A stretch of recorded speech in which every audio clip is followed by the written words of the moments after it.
Hace algunas semanas venimos hablando de las consecuencias de la pandemia en la educación y hoy nos vamos a situar en la educación especial y la educación en la diversidad. Por eso nos acompaña Natalia Blengino. ¿Cómo estás, Natalia? Buenas tardes. ¿Cómo estás, Gabriela? Muy bien. Gracias por acompañarnos. Protocolos para todo. ¿Cómo es en el caso de la educación especial? ¿Cuáles son los desafíos ahí? Bueno, en primera instancia aclarar que en la educación especial no hay algo que sea totalmente diferente a lo que es el sistema de educación común o la modalidad de educación común. Entonces, tanto para las escuelas comunes como para las escuelas especiales rige el mismo protocolo. Ahora, la adecuación que tuvimos que hacer en las escuelas especiales para ese protocolo, digamos, y para poder organizar la escolaridad de los alumnos, tiene sus tintes especiales. Uno de los tintes especiales tiene que ver con la cuestión de la cercanía. En educación especial estamos acostumbrados a una frase que puede ser medio cliché, que significa poner el cuerpo, ¿no? Bueno, nos vimos ahora en este desafío de cómo contener, cómo sostener, cómo acompañar, pero sin el cuerpo. Retirando el cuerpo. Claro, o sea, con esa distancia o ese distanciamiento. En educación especial hay cuestiones conductuales que aparecen a veces angustias, aparecen crisis y muchas veces esas crisis se resolvían poniendo el cuerpo. Bueno, descubrimos nuevos modos y sinceramente son los chicos quienes nos han sorprendido con la forma que ellos tienen de comprender que el protocolo es una medida de cuidado. Y frente a eso, el cumplimiento es estricto, digamos. Entonces, yo siempre digo que la educación especial nos sorprende y nos sorprenden los sujetos de la educación especial. Ellos mismos fueron inventando nuevos modos de abrazarse con los ojos, nuevos modos de saludarnos, nuevos modos de estar y de seguir sosteniéndonos y de seguir poniendo el cuerpo, pero desde otro lugar que es la mirada, ¿no? Entonces, realmente los protocolos son similares. Ahora, la particularidad es cómo aprendimos a tomar distancia y a sostener otro tipo de encuentro.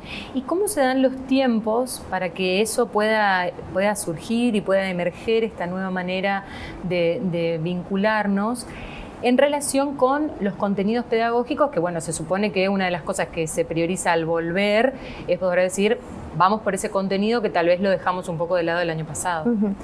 Bueno, ahí también la educación especial se toma ciertas licencias, ¿no? Hay un autor que se llama Francesco Tonucci que dice que mientras el mundo paró, la escuela seguía. ¿Sí? El mundo paró, pero los chicos seguían aprendiendo a dividir, seguían aprendiendo a leer como si afuera no pasara nada, ¿no? Eso no es lo que se busca en la educación especial. En la educación especial lo que se busca justamente es el compromiso con lo social, el compromiso con lo contextual que está sucediendo. Entonces nosotros aprovechamos los recursos de la pandemia, los recursos de quedarse en la casa para poder hacer a partir de ellos esos contenidos mínimos que los sujetos tienen que trabajar. Nosotros lo que buscamos en educación especial es que los sujetos se conviertan en seres independientes y autónomos. Esa es la búsqueda, ¿sí?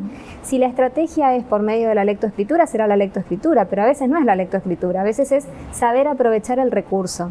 Y la pandemia nos trajo eso, nos trajo vernos en la situación de aquello que antes era como un mandato de aprovechar la tecnología, bueno, ahora la tuvimos que usar. Descubrimos que hay modos de escribir sin saber escribir, ¿sí? Que la lectura pictográfica de repente aparece cuando hay aplicaciones que son específicas. Bueno, entonces a nosotros nos trajo eso la pandemia. Independientemente de todas las cuestiones negativas, nuevos descubrimientos tecnológicos de los cuales los chicos se apoyaron y pudieron lograr otro tipo de acceso a la educación que les facilita y los favorece. Entonces, en cuanto a contenidos, los contenidos son contextualizados y hoy aprovechamos las herramientas tecnológicas de un modo que no hay diferenciación quizá en las posibilidades de acceso de un sujeto que está en la escuela común a un sujeto que está en la escuela especial. Ahora, Natalia, decir varias cosas, ¿no? Uno, en principio que los chicos procesan muchísimo más rápido, eso aplica medio para todo, ¿no? Después lo otro es la utilización de la tecnología, también. Pero en el caso de, ¿hay alguna diferencia en el caso de eso de sacar el cuerpo por protocolos? Porque muchos chicos especiales, esto lo hablamos con vos alguna vez, el vínculo que tienen con su docente, con su terapeuta, con lo que sea, es un vínculo muy fuerte, afectivo, corporal. Eso, digamos, se ve reconvertido sin ninguna pérdida en el camino. Siempre hay una pérdida, pero también uno trata de buscar el lado positivo en todas estas cuestiones, ¿no? O sea, una nueva realidad implica dejar de lado otra realidad, claro, y reinventarse, y a la vez un desafío de la educación en todos los sentidos es que los docentes tuvieron que ser flexibles y creativos. Entonces es inventar nuevos modos. Pero en esto de lo afectivo hay un mito en relación a la educación especial.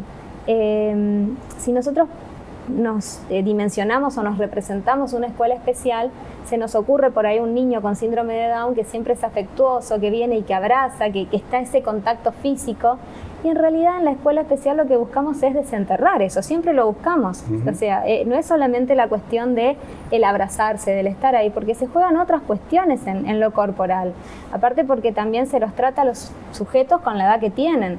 O sea, un chico que tiene 30 años, que por ahí tiene un diagnóstico de síndrome de Down, el modo de vincularse ya no es solamente abrazando, no es solamente ese contacto con el docente, tiene que encontrar otros modos. O sea, siempre fue el desafío dejar de lado ese mito de pensar que tiene que estar el contacto físico estrecho, ¿sí? Entonces, bueno, esto con la pandemia nos vino ayuda, digamos. Nos ayuda un montón, y es algo que lo veníamos trabajando y ahora viene como mandato. Y bueno, está legalizado desde un determinado lugar. Entonces, vino bien, toda crisis viene bien para que uno pueda desenterrar ciertos mitos que tiene en referencia sobre todo a la educación y en referencia a la educación especial. Pero es un desafío constante y es una construcción que se hace con las familias.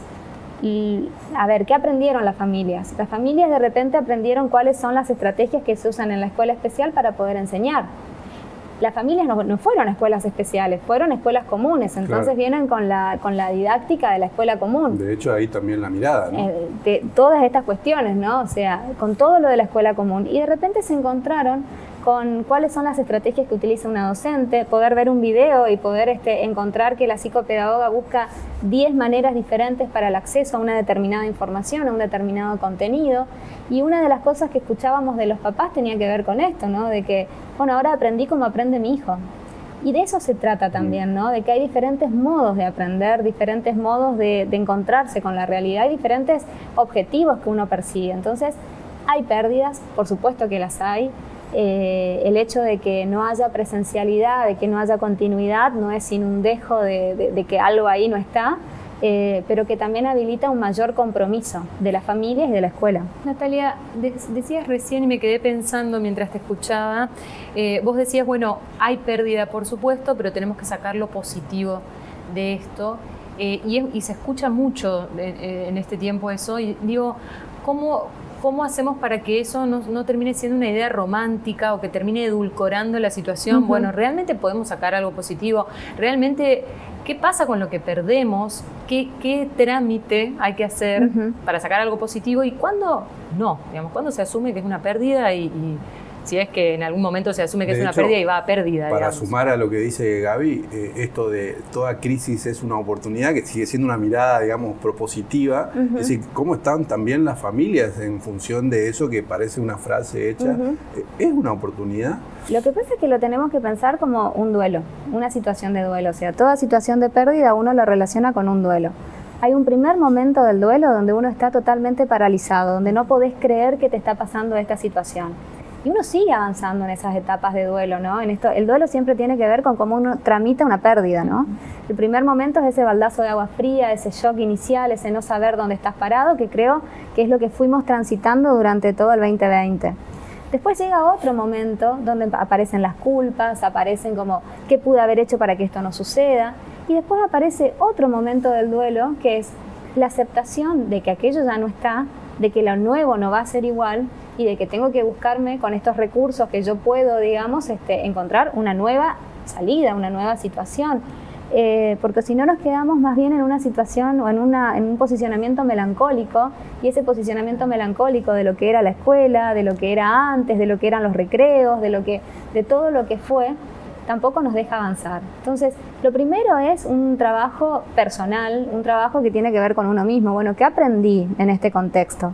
Que aprendí nuevos cuidados, aprendí nuevas formas de enseñar, aprendí la utilización de la tecnología, o sea, algo hemos aprendido, algo queda.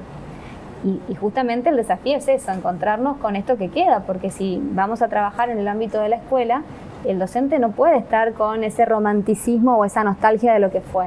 constantemente tiene que preguntarse, bueno, en esta nueva realidad, ¿cómo sigo? Hoy fue la pandemia, pero todo el tiempo hay nuevas realidades.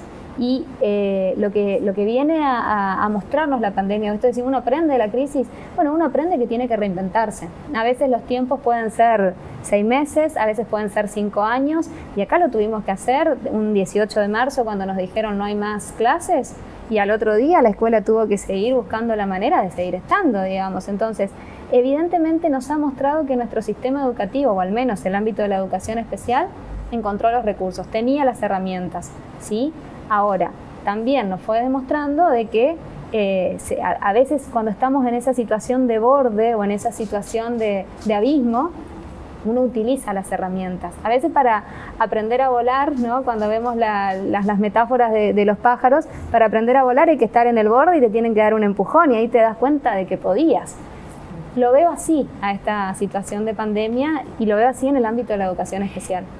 Por último, te quiero preguntar que, apelando a que seguís y estudias mucho el juego en la infancia y sos especialista en esto, ¿qué pasa con estas nuevas dinámicas del juego? Nos vamos a la plaza y a veces algunos todavía con temor, bueno, no se usan los juegos, o no podemos jugar con cualquier niño o cualquier niña que está ahí, o cómo reinventamos el juego en la infancia con las nuevas lógicas que tenemos hoy.